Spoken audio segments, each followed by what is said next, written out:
Practicing in a place like this, what did you think?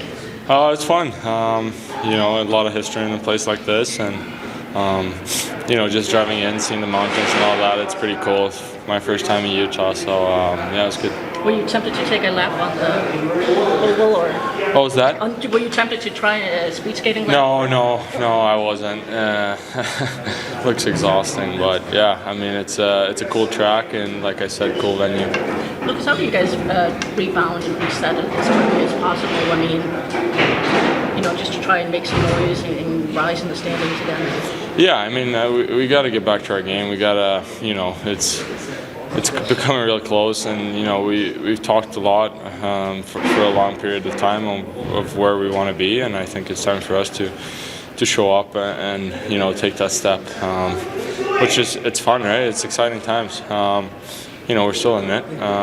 We got to get back to our game and start playing with a little bit more of a desperation and urgency, and hopefully we'll be in a good spot. You've seen the puck go in a couple times the last few games. How much has that helped you, I guess, just to see it go in?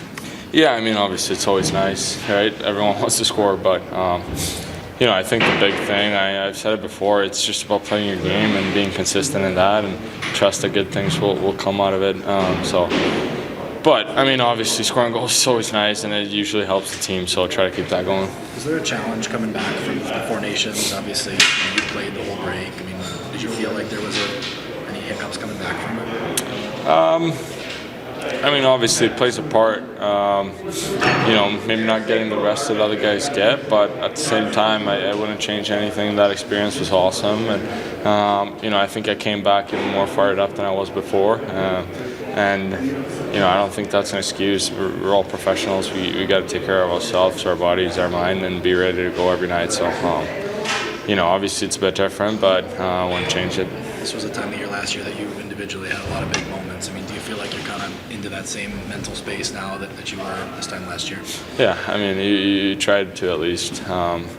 Every game's big. Every point you can get is big time, and you try to do whatever you can to contribute to that. And myself, I think these games are fun. I think it's the games that everyone wants to play in, and hopefully we'll start playing a lot more meaningful games. Down in April.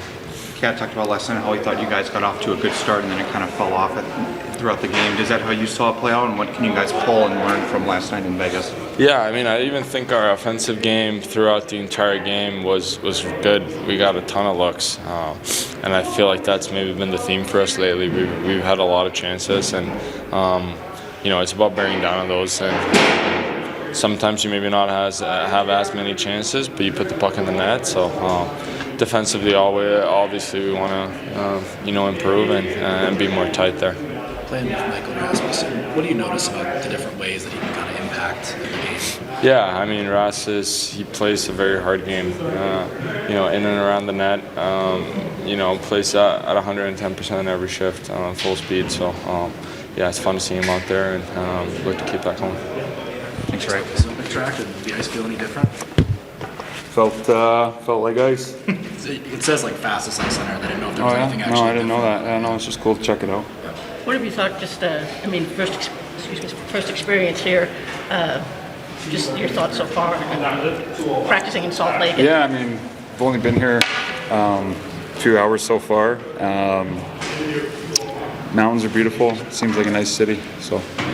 How do you reset and as quickly as possible and try to regain some footing in the standings as a team? Yeah, I think you have to turn the page, move on to the next game. We got 2 games here coming up, 2 big ones.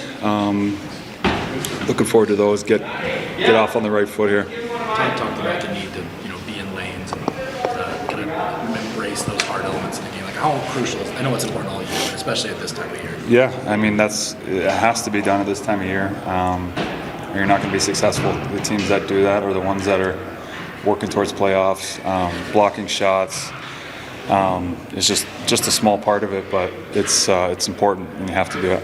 Utah's a team that's also battling in the wild card standings over there, but for you guys to not only get out to a good start but maintain that start tomorrow, what is the value in that?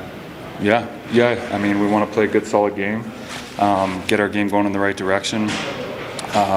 We got 6 periods of hockey coming up here. in short order. So make sure our game's ready to go. They had a couple moments last night where they scored in quick succession. Do you notice a letdown in those moments, or what do you think is kind of leading to that? I mean, it's a good team. It's a tough building to play in. A lot of skill. If you give them chances on the power play or good looks, they're going to put them in the net. So obviously defensively last game wasn't very good. Offensively thought we had some good chances to put some in the net. Overall just wasn't good enough. And then on the penalty kill, I know all year you guys have tried different looks, different ways to approach it. Is there anything you can kind of put your finger on that needs to be better, or is just kind of everything's going in? I mean, sometimes it's been good for us. Sometimes, and obviously last night they were able to expose us a little bit. Like I said, really good players that are going to find those lanes.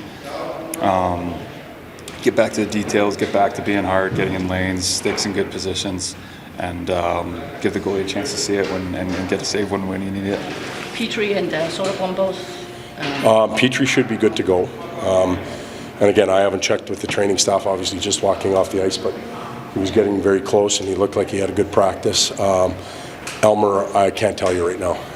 Needs to be evaluated again, and he looked like he skated okay, but who knows? How do you quickly regroup and move forward? Yeah, it is. It was, for us, I think it was a good day for us. We needed to skate today. Wasn't an overexertion skate. We know what's ahead of us, these 2 games and then 4 games in 6 nights. But enough to get the crap out of your legs and feel good about yourselves again. We had a good meeting and discussed some areas that we want to improve in.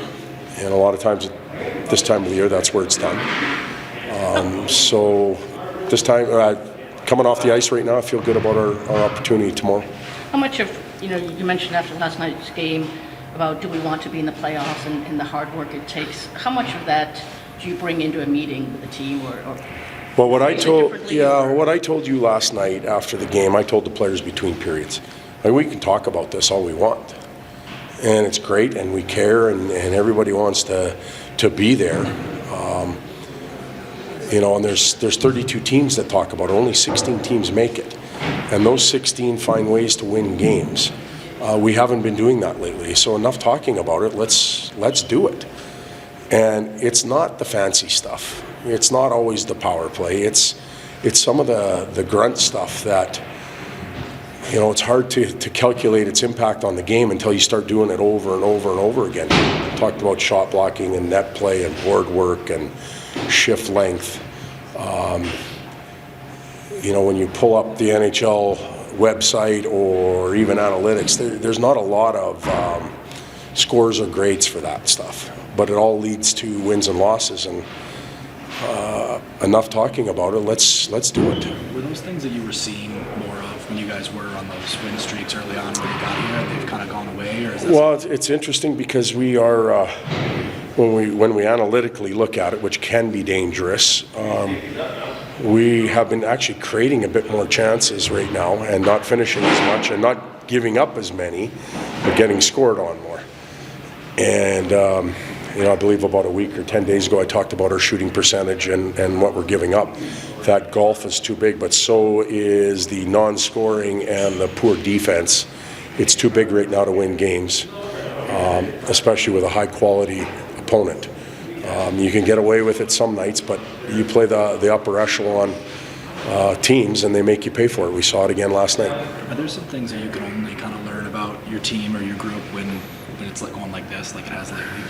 Well, I think you can always learn something about individuals, lines, groups, the whole team.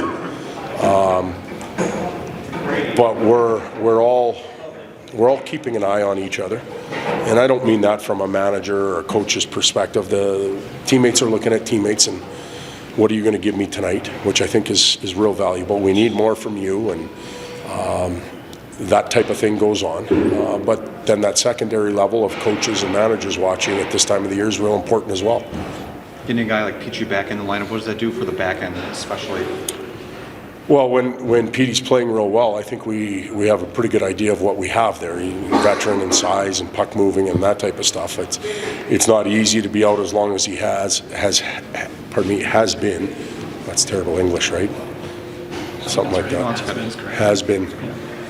But in any case, he's he's coming back, and it's not easy to come into these games. But we expect a lot from him. We think that he can liven up the locker room a little bit, create a little life and energy for the group, perhaps improve the penalty kill. He hasn't been involved for a while, but certainly help in those areas, and we're anxious to get him back in. In terms of shot blocking and ball play, like Michael Rasmussen, a guy whose kind of contributions in those areas have become kind of a special. He's a guy who's really uniquely suited. Yeah, if you think about Ross's path from being a young junior to where he is now, he probably wasn't drafted for all of those secondary things. He's probably drafted as a 6'4" offensive guy at a Tri-Cities. We're hoping to get a lot. It's funny how it turns out sometimes. Sometimes you have to adjust your game. He's still got real good offensive instincts and stuff, but I think for the most part he's figured out how to have an impact on the game nightly. Thanks, Todd.